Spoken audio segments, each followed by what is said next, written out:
vegetables and look at the diet. The views and opinions You know, expressed look in the at following Bailey's work program are about those of the participants and do not necessarily reflect those of KSMQ Public Service Media Incorporated or its assigns.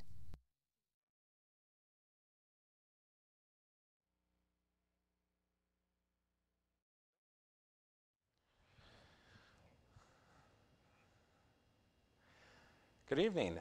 I'm Sean Riley, and this is Health Connections. Tonight, we're talking about the statewide health improvement program. We have several representatives from counties here in Minnesota. Thank you for joining us.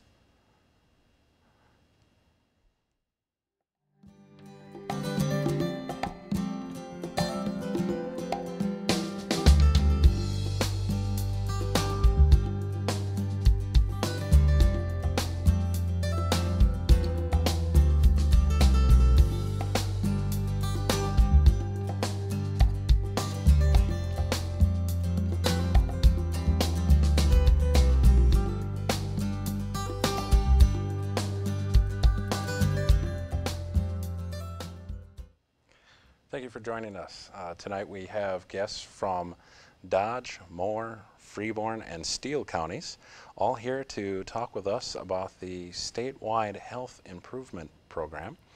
And thank you, ladies, for joining us tonight. Thank you for inviting us. So tell me, what is this program? Shortened down is SHIP, but tell our viewers what it actually is. Yeah, well, the statewide health improvement program actually came out of the 2007 legislature in an effort to reform healthcare in the state of Minnesota.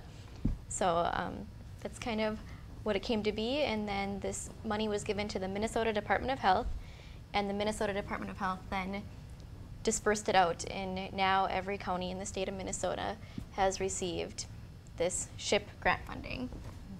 So when you say reform, we're not talking about insurance reform and medical side. We're talking about actually reform in how we act in our daily lives in this case. Behavior reform. Okay. Yes, Okay. looking at policies, systems, and environmental changes to make the healthy choice the easy choice. Okay. So the healthy choice, the easy choice. That's the healthy choice is usually the worst tasting choice in my experience. But how are you going to take that on? And what are some of the initiatives, and how does this program work? Give us some.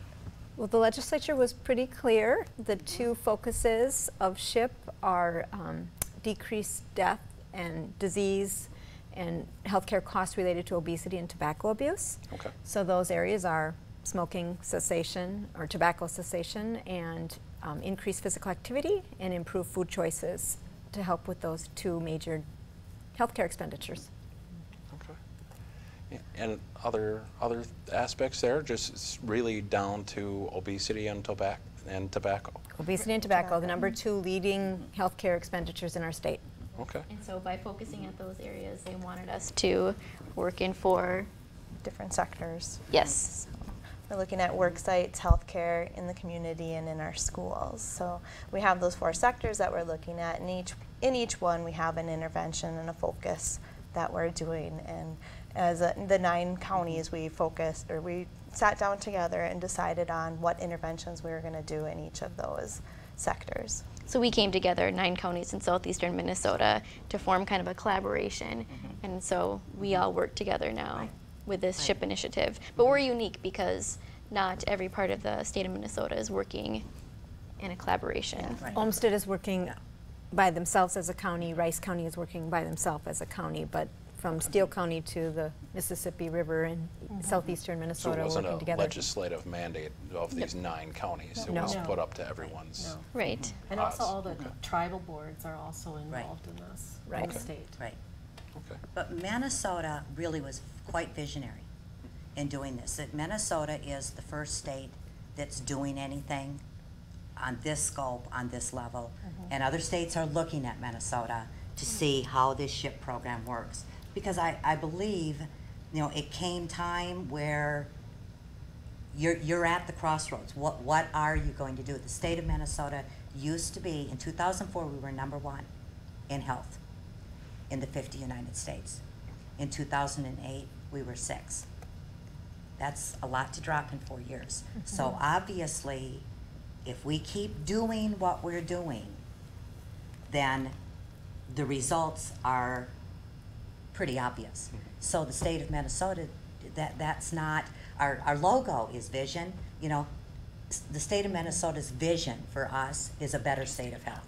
And I mean, they really, really made a huge decision to do this healthcare reform on this kind of a level. But that's how important that the health of Minnesota is. And it's about prevention. Yes. For the first time, they're addressing preventing Yes. disease, preventing illnesses that incur so many Right. healthcare dollar costs in the long haul. And we know that this is the first generation of children who probably won't live as long as their parents because of these two Right.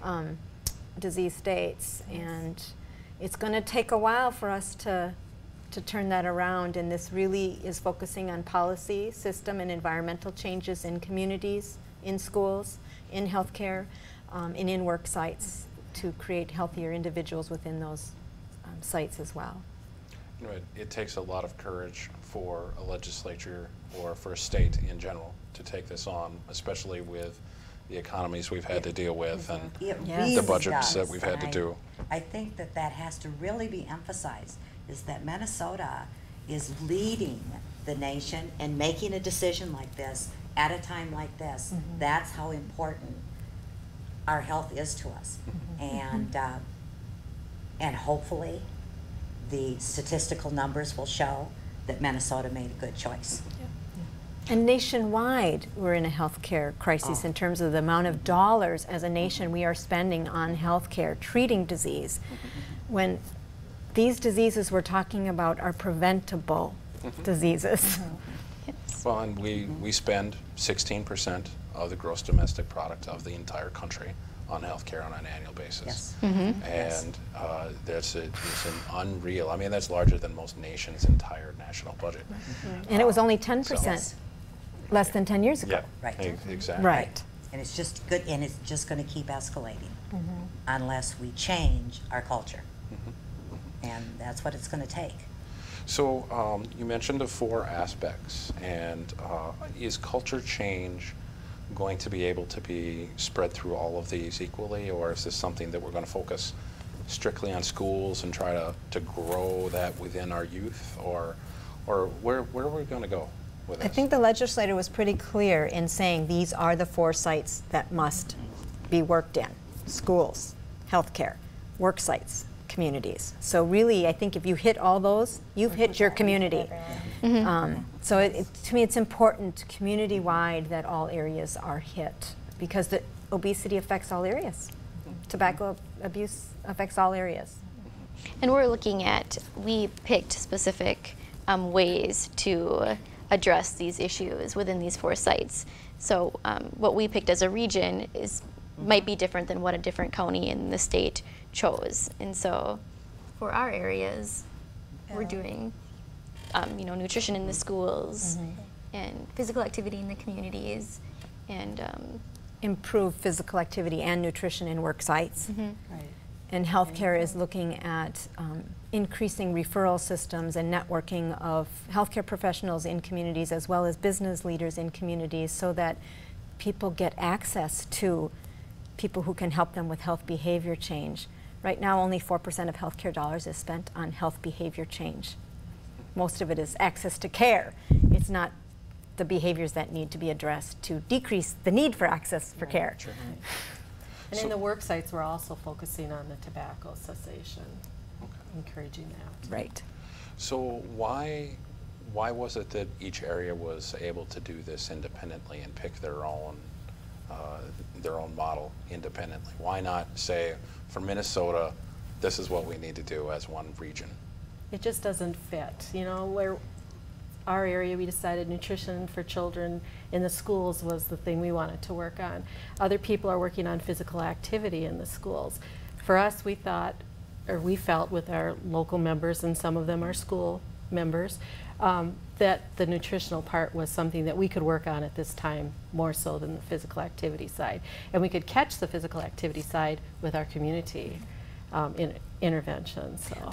Or like for Steele County, specifically, I mean, Owatonna Public Schools has K through 6 Phi Ed every day.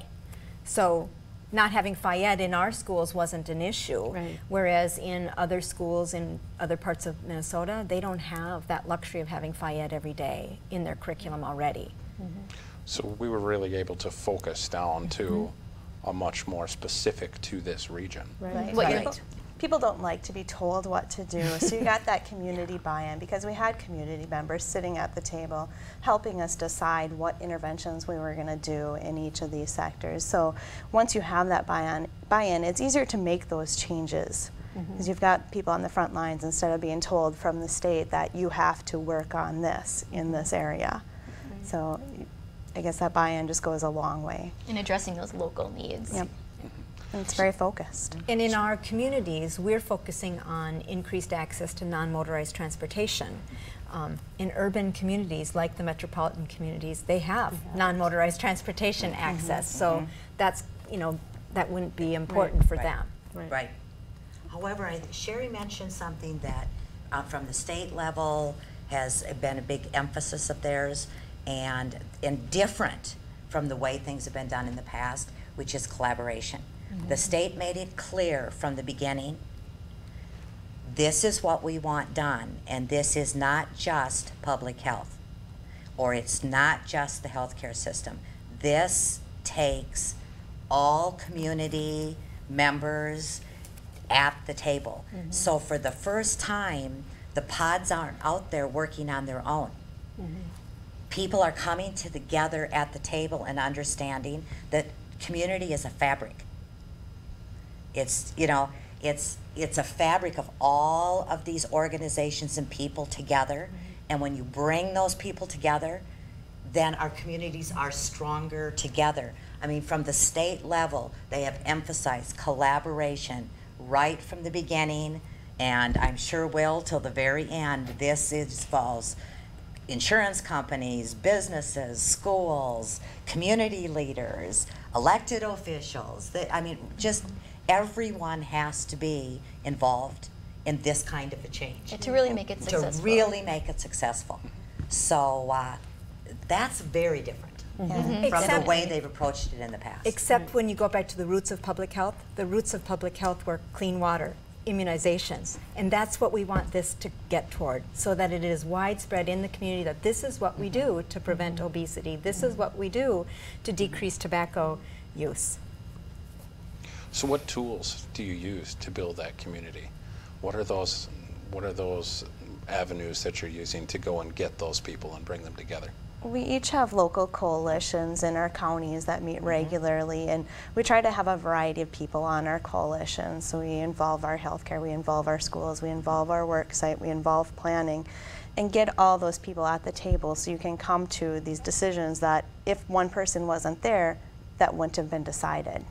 So you're looking at all aspects of an issue at the same time. So we're looking at it regionally, and then we also bring it back to our county and look at it locally. And locally, some of us have mini grants within our county to try to engage different sects in the community to do projects or start projects that are system, policy, environment changes. So bike racks in our community parks or community library, whatever. So do you get the support groups go smaller and smaller as you go? So you've got the 9 counties. You get down to each individual county. Then do you get down to like townships and that? Like Adams in Moore County might have its own support group, or? Actually, it's more kind of based on those sites. Like our school sites might, be working more together. Our work sites might have a group of, employers that come together to meet. So it's actually more based on our intervention sites than necessarily towns Community, or right. communities. Because it's really a community or a county-wide, I guess. Okay. So tell me about the aspect of these work sites. Now, you'll have an immediate buy-in from businesses because they're saying, okay, healthcare is going to decrease in cost, and everyone complains about the cost of healthcare today.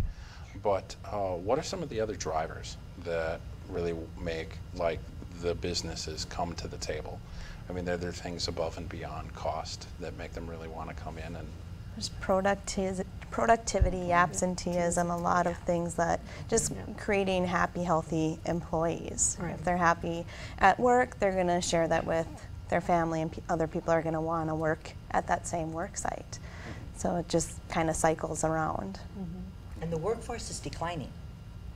So it is going to be very important for employers, and employers know this, for them to be able to keep the good employees.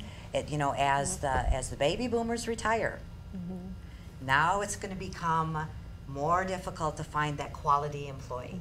So it's more than money. It's having people work for you and having the employees that you want. 36% of Americans' time, adult Americans, 36% of their time is spent at work. 36%. That is just a lot of time. Right.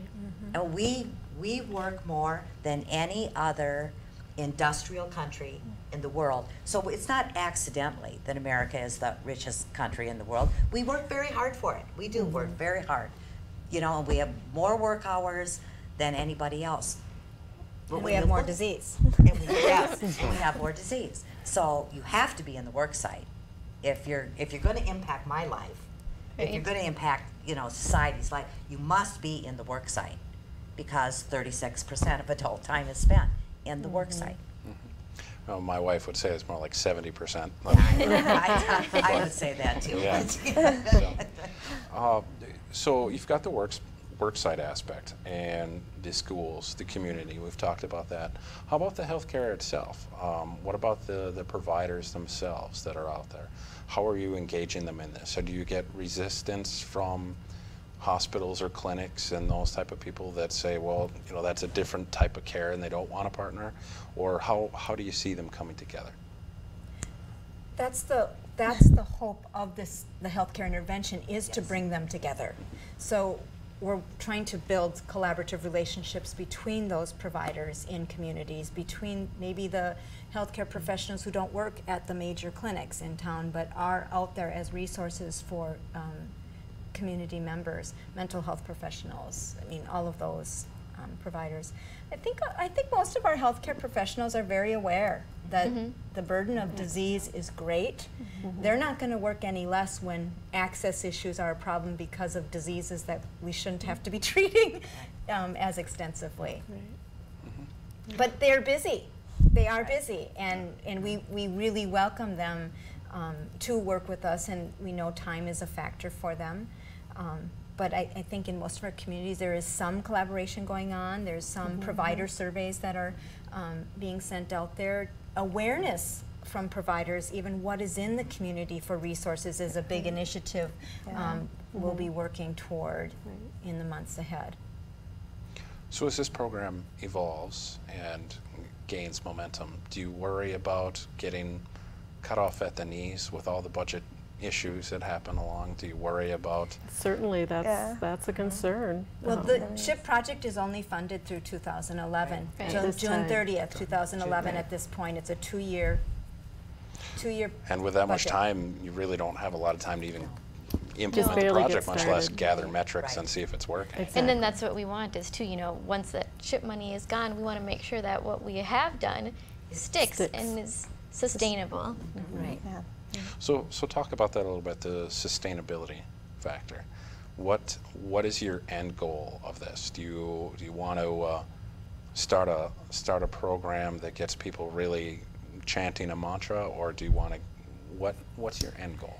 Well, within the schools, can I speak about that, guys? Yeah. Within the schools in 2006, 2007, all schools to participate in the National Lunch Program had to complete or had to have a wellness policy in Right. place to address all areas of wellness, not just obesity or nutrition and exercise and tobacco, but a lot of different areas. So we are working with all of our schools in either the Healthy School Builders or the School Health Index, which is a Centers for Disease Control assessment tool, looking at where are schools at in terms of, are their wellness policies really enforced? I mean, are their wellness policies really, is there meat to them? And working with those school districts in enhancing their wellness policies, and it's going to take some baby steps of change. I mean, it's not going to come overnight. I mean, we have a culture where food has been used as a reward, where, I mean, and we need to start working away from that. We need to start addressing some of the foods that are offered in our school lunch program, which is going to take more than just demanding it. It's going to take some financial resources and creativity in where are we going to get these healthier food options, where are we going to get access to fruits and vegetables. So gardening, local foods movement is involved in this, and the United States Department of Agriculture is promoting school gardens as a way for schools to increase access to fruits and vegetables. I think some of it as well is making some connections, connecting your food service director with, I think one of the things with farm to school, connecting them with farmers where they can purchase some of their food locally instead of having to go to another state or even another country to get the food that they're serving to their students. And once they've established that, it'll be easier to do, even if we're not in the picture. It's going to become the norm. And it also builds that small farmer, their business, which helps our community that they don't leave for somewhere else. And those farmers who live in communities generally reinvest most of their dollars in the community in which they live. So you mentioned bike racks and things like that, and these kind of small projects, these micro projects. Tell me about some of that. Is there a sustainability issue that goes with those projects as well, and what type of things do you expect to see? Well, really huge sustainability with that, because in each one of these areas, what the ultimate goal is in each of these areas is to create a healthy environment in the schools, in the workplace, an environment where the healthy choice is the easy choice. It's just, you know, and we know what a healthy environment is. We just haven't known really how to get that changed. And you know, it's but if the library is only 6 blocks away from your home and there's no place to put your bike when you get there, is there any incentive to bike there? Or even the, you know, for the easy choice, like farm to school, like it makes sense to buy locally grown vegetables. And so when you start creating this, like you did in Triton, where they do this, you know, then the food service staff knows that it is easy to contact their local farmer and get asparagus or apples, because that's a biggie in Minnesota. yeah, that's a biggie in Minnesota. And you were asking about bike racks, and before we even provided the bike racks, we had the city agree to take care of that bike rack. You know, that would sustain it. We had the schools agree to take care of their bike racks that they got, and so that's how we got the sustainability part in there. And bike racks lead to bike lanes, and walking Mawais and walking clubs lead to more sidewalks. And complete streets, in Albert Lea we actually have passed a complete streets policy, and on the state level they have passed all state aid roads have to be complete streets. That is, now we're talking sustainable. Now we're getting to where the state of Minnesota is really looking on the long-term goal, is communities that are connected, not just with roads, but with shared user paths, sidewalks, bike lanes. They're compatible to both non-motorized and motorized. And when you start to connect communities like that, okay, that's just about that's active community. But when you start to connect like that, all of a sudden the grocery store pops up where there was no grocery store, because now people are walking between communities, and just it's a ripple effect of all the different things that happen when you can make bigger policy change. And then that connection leads to people getting outside more, being more social, having an attitude of health, of knowing what, being happy, knowing what their purpose is, getting up in the morning with a reason. All of that is all connected to each other. And that is what's going to be sustainable. So the programs are fine in the bike, but they all lead somewhere. If they're not going somewhere, then that shouldn't be part of one of our interventions. There's always a larger goal in mind. So who's responsible for coming up with these programs and to work with your interventions, especially these micros? Do you look for the community to come up with these ideas, or is it that your teams, as we were talking about before, that come up with those ideas? We all kind of work together. Like, we share ideas with each other that, you know, the such and such company came up with this idea that they're going to do. Oh, that's a good idea. I'll take it back and share it with my company. So there's a lot of brainstorming that goes on. And each of us work with our individual work sites and our individual schools and help them decide what is going to work for them, what is going to be most beneficial for them, and how are they going to get to the end result that they want. And there are some SHIP dollars for each county or in each community that those sites can tap into to help start up some of these sustainable policy change projects. So with those dollars, how do they get to them? What process do they need to go through? Or contact the local public health. Okay. Each county. Yep. Okay. So is every county has the dollars individually, or is there a state pool that you have to go through as well? We have a regional pool and a state pool, a county pool. And how each county chooses to use that is up to that county. The regional pool, the regional team sits down and decides how that will be spent. Worksite Expo. We will use the region, which is for all 9 counties. We will use the regional. The we had the active living conference, that was regional. So we do some things on a regional level and then invite community leaders. We invite whoever is appropriate for that particular conference or expo or training that we're doing. Yeah, but we're always looking for ideas too. Always. So if there's a champion in the community or someone, contact your local SHIP coordinator because we're here, and we're open to all kinds of suggestions and ideas. Definitely. So I should have asked this before, but who are the other 5 counties? Fillmore, Goodhue, Houston, Winona. Wabasha. Wabasha. There you go. There you go. Okay. Fillmore, Houston, Wabasha, Winona, and Goodhue. Goodhue.